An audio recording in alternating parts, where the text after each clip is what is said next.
जय श्री कृष्णा। जय श्री कृष्णा। विश्व रूप में आज हम 12वें अध्याय के 17वें श्लोक का अनुवादन से पढ़ेंगे। अगर आप प्रेयर पाना चाहते हो तो कमेंट में जय श्री कृष्णा और प्रेयर पाने वालों का नाम अवश्य लिख दीजिए। मैं तो देखिए मेरे पिता की आत्मा के उद्धार के लिए ये गीता जी पढ़ रही हूँ। अगर आप भी इसी तरह से किसी का उद्धार करवाना चाहते हैं तो ये सुनिए। देखो, उद्धार की विधि तो अलग होती है, मैं ये मानती हूँ, विधि विधान तो हमें पूर्ण करना पड़ता है, परंतु हम उस आत्मा के आगे जाकर के उस आत्मा को जो नया शरीर प्राप्त हो, जिसमें वो किसी भी प्रकार के दुखों को प्राप्त न हो, संपूर्ण सुखों को प्राप्त हो और उनके पूर्व जन्म के अर्थात के हमारे साथ जो उन्होंने बिताए थे वो जन्म के समस्त पापों का नाश हो, इसी विष के साथ, इसी भावना के साथ भगवान श्याम सुंदर से प्रार्थना करते हुए मैं ये गीता जी पढ़ती हूँ। ऐसा नहीं है कि उनके इन कर्मों का फल नहीं भुगतना पड़ेगा जो इस जन्म में किए, वो तो भुगतना पड़ता है। देखो, ये तो शाश्वत है, परंतु हम तो उनके लिए प्रार्थना कर ही सकते हैं।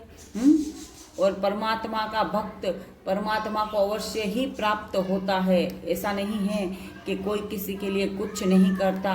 अगर हम अपने अपनों के लिए ये कर सकते हैं तो इतना तो कर ही सकते हैं। सिर्फ आप पढ़ते नहीं हो तो सुन लो, और अगर पढ़ सकते हो तो मेरी तो यही एडवाइस है कि गीता जी को बार बार पढ़ो। अथाक ज्ञान इस गीता सागर में भरा हुआ है। तुम पूरी जिंदगी भी पढ़ोगे तब भी इन्हें पूर्णतया नहीं समझ पाओगे।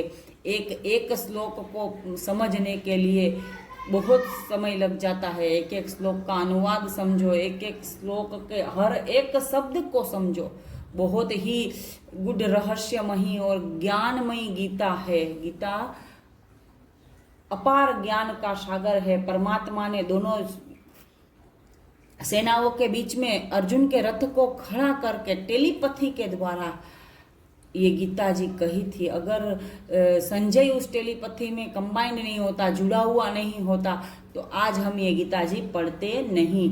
किसकी वजह से हम ये गीता जी पढ़ रहे हैं पता है आपको? पहले ही श्लोक में आता है संजय, जिनको प्रभु ने दिव्य चक्षु दिए थे।